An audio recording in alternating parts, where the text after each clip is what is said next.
इसको कहा जाएगा कि सदनों की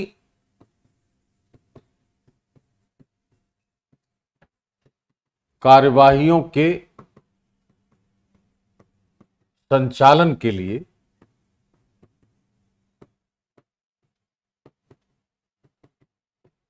प्रक्रिया नियमावली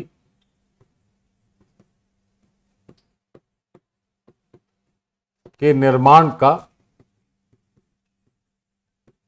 प्रावधान है। इसके आधार पर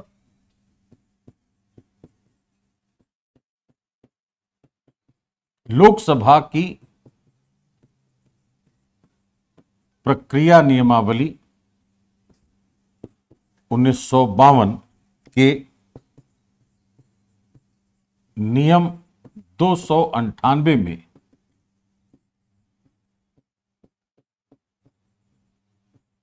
प्रवर समिति का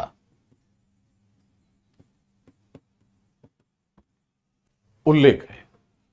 प्रवर समिति एक तदर्थ समिति है, एडहॉक, अस्थायी, जो गठित की जाती है किसी खास उद्देश्य के लिए।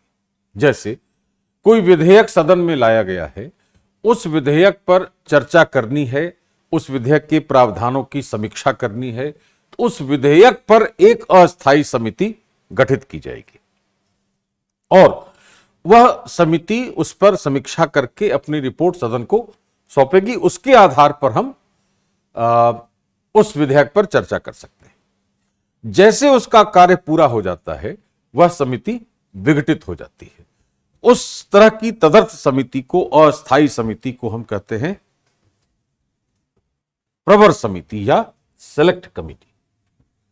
इसको ऐसे लिखा जाएगा, प्रवर समिति की परिभाषा के तौर पर कैसे लिखेंगे? एक तदर्थ, संवैधानिक शब्द है तदर्थ, एडहॉक, इसका अर्थ होता है अस्थायी। तदर्थ समिति है जो किसी विधेयक के प्रावधानों की समीक्षा या अन्य किसी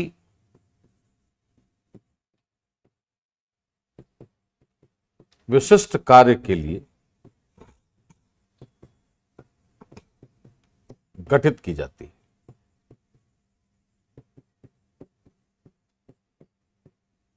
और जैसे उसका कार्य समाप्त होगा, वह समिति विघटित हो गई।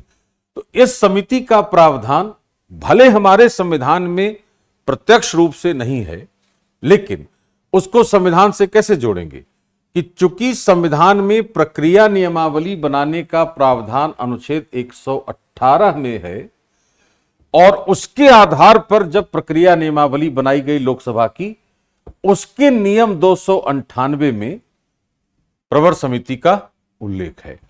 तो कुल मिलाकर क्या कहा जाएगा कि नियम 298 अनुच्छेद 118 के ऐतिहासिक आधार के तौर पर हम चार्टर एक्ट 1853 को देख सकते हैं। अब इसको इस तरीके से भी लिख सकते हैं, चार्टर एक्ट 1853, इसमें प्रवर समिति है, उसका उल्लेख है। अब ये नियम 298 लोकसभा प्रक्रिया नियमावली, इसको प्रेरणा मिल रही है इससे, और यह जो आ रही है प्रेरणा, यह आ रही है अनुच्छेद 118 से। तो नियम 298 और अनुच्छेद 118 के ऐतिहासिक आधार पर हम उसको देख सकते हैं।